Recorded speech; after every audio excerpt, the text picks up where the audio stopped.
munsi kuri bimenyere hano tugiye kumenya ahantu hane akatuzo kitwa akanyerezo gakoreshwa.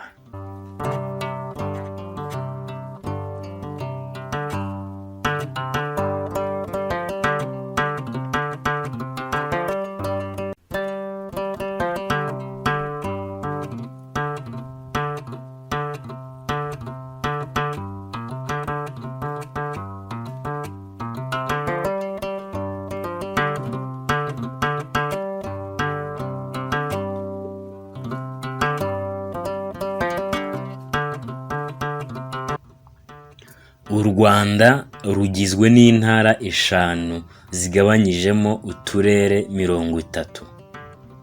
Itegereza ahantu twashyize akanyerezo nuko ririya jambo zigabanyijemo ritari rirangiranye n'umurongo, twarikomereje ku murongo ukurikiyeho. Pariki y'igihugu ya Nyungwe ibamo inyoni n'ibiti by'amoko atandukanye. Mwitegereze nanone ahantu twashyize utunyerezo.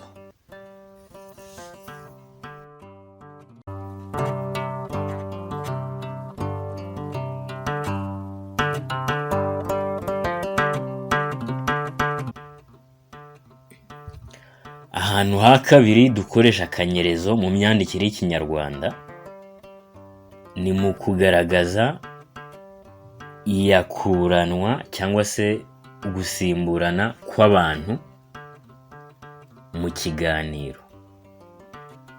Amagambo y'umuntu umwe abanzirizwa n'akanyerezo, ayundi akabanzirizwa n'akanyerezo nanone. Dufite ingero: umwana ahageze ahasanga se baraganira. Kuki watinze ku isoko?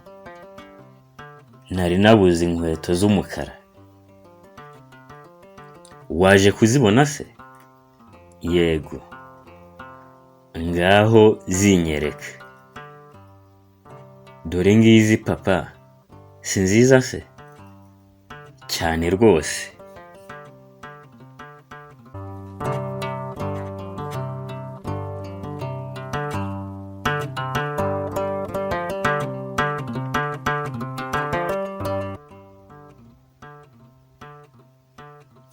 Ahantu dukoresha akanyerezo mu myandikire y'Ikinyarwanda ni mu gutanga urutonde rw'ibintu mu buryo buhagaritse, uva hejuru ugana hasi, utava ibumoso ugana iburyo nk'uko umurongo w'urupapuro uteye. Dufite urugero hano: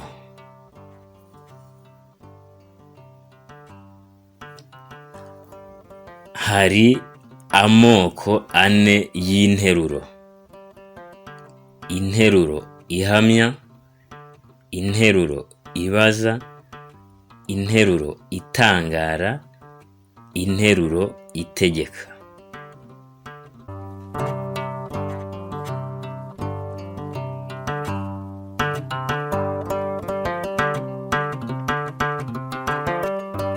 Tugeze ku hantu ha 4 dukoresha akanyerezo mu myandikire y'Ikinyarwanda. Ahaho tudukoresha ari utunyerezo tubiri tugakikiza imyangingo yihagitse mu nteruro, iyo twita imyangingo y'impagike. Hano hari ingero zidufasha kubyumva neza.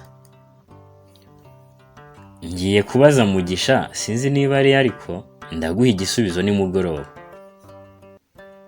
Murabona ko harimo inyangingo y'impagike, sinzi niba ari ariko, ikikijwe n'utunyerezo tubiri. Uramutse uyikuyemo n'ubundi interuro yakomeza ikagira ubutumwa bwumvikana. Hano hanyuze abana ariko bihutaga, bakurikira urebe ko ari bo bishywa bawe. Iyi nayo ni inyangingo y'impagike iba igomba gukikizwa n'utunyerezo tubiri. Natoraguye amafaranga, wumve ko ntaranayabara. Henga nze nyakwereke. Urabona ko iyi nayo ari inyangingo y'impagike.